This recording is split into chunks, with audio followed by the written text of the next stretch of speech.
कहते हैं कि आतंकवादियों का कोई धर्म नहीं होता। लेकिन 22 अप्रैल 2025 को कश्मीर के पहलगाम में हिंदुओं के साथ क्या हुआ, इससे आप अनजान नहीं होंगे।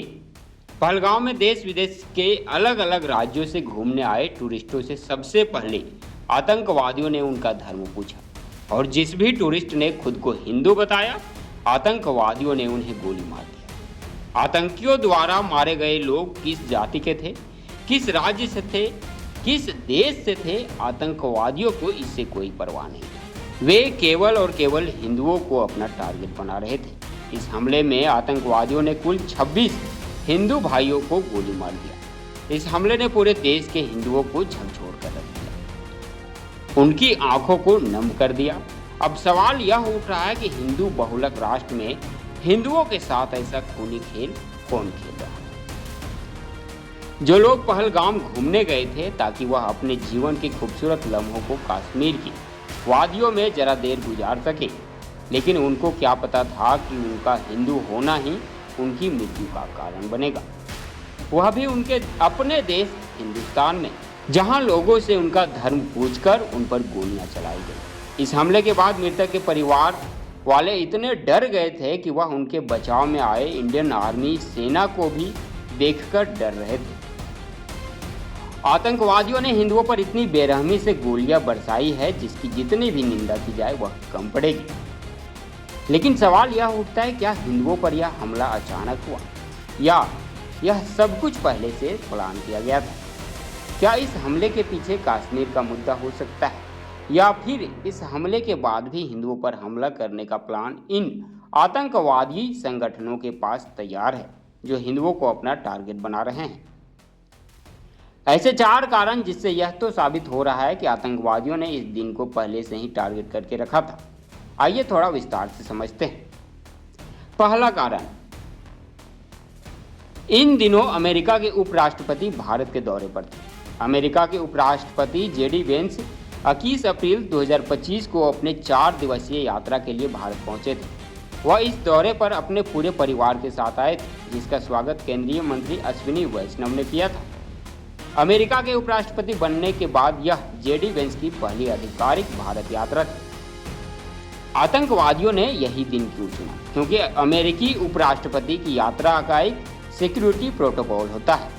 उनके आने से पहले ही 2 C-17 Globemaster plane Bharat आ गए थे। इस दौरान अमेरिकी एजेंसीज और इंटेलिजेंस पूरी तरह एक्टिव हो गए थे। इसके बावजूद भी आतंकवादियों ने कश्मीर पर हमला करके यह डर पैदा करने की कोशिश किया है कि वह कभी भी कहीं भी कुछ भी कर सकते हैं।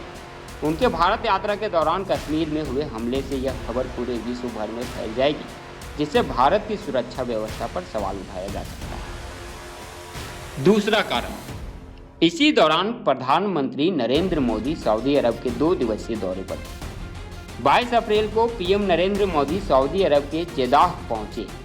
2 दिन का यह दौरा कई दिनों पहले से तय किया गया था।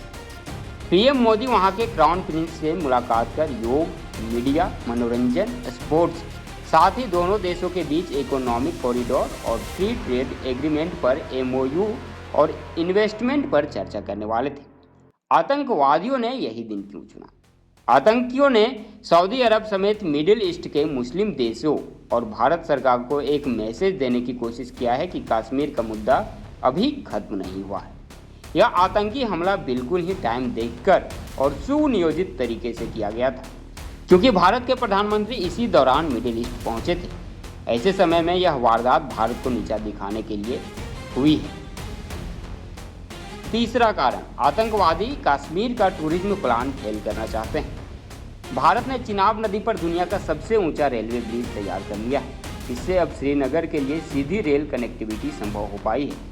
इस ब्रिज का उद्घाटन इसी महीने 19 अप्रैल 2025 को नरेंद्र मोदी द्वारा किया जाना था, परंतु कुछ कारणों से इसकी तारीख बढ़ाई गई। जब यह रेलवे ब्रिज शुरू हो जाएगा तो देश के बाकी हिस्सों से भी कश्मीर की ट्रेन कनेक्टिव होने से पर्यटन में तेजी से बढ़ने की उम्मीद बताई जा रही है। आतंकवादियों ने यही दिन पूछा। भारतीय सुरक्षा बलों के अधिकारियों का कहना है कि इस हमले के बाद फिर से पूरे कश्मीर में सुरक्षा बलों की सख्ती शुरू हो जाएगी, जिसका सीधा असर टूरिज्म पर पड़ेगा। आतंकवादियों का मकसद यही है कि कश्मीर के टूरिज्म पर चोट किया जाए।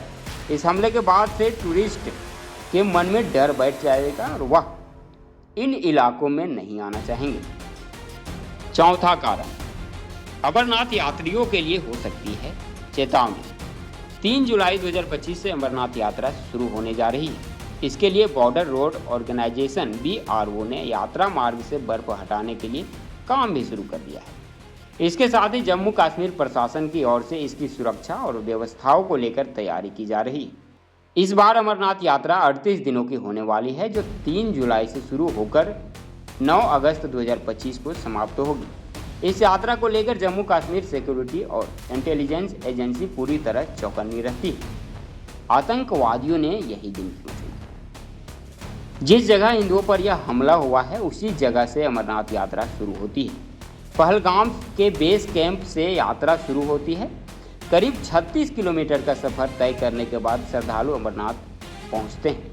ऐसे में पहलगाम में हमला कर आतंकवादियों ने अमरनाथ यात्रा के लिए चेतावनी खड़ी कर दी है। आतंकवादियों द्वारा केवल हिंदू लोगों पर निशाना साधना, उनसे उनका धर्म पूछकर उनके ऊपर गोलियां चलाना, यह हमला बहुत कुछ बयां कर रहा है। हिंदुओं पर हुए इस हमले के बाद देश विदेश के लोगों ने इस कायरता भरे हमले की घोर निंदा की है।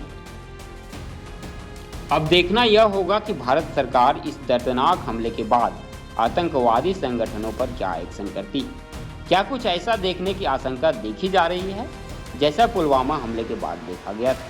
हिंदुओं पर इस क्रूर हमले के बाद आपकी क्या राय है? कमेंट बॉक्स में कमेंट करें। हमारे YouTube चैनल पर बने रहने के लिए धन्यवाद।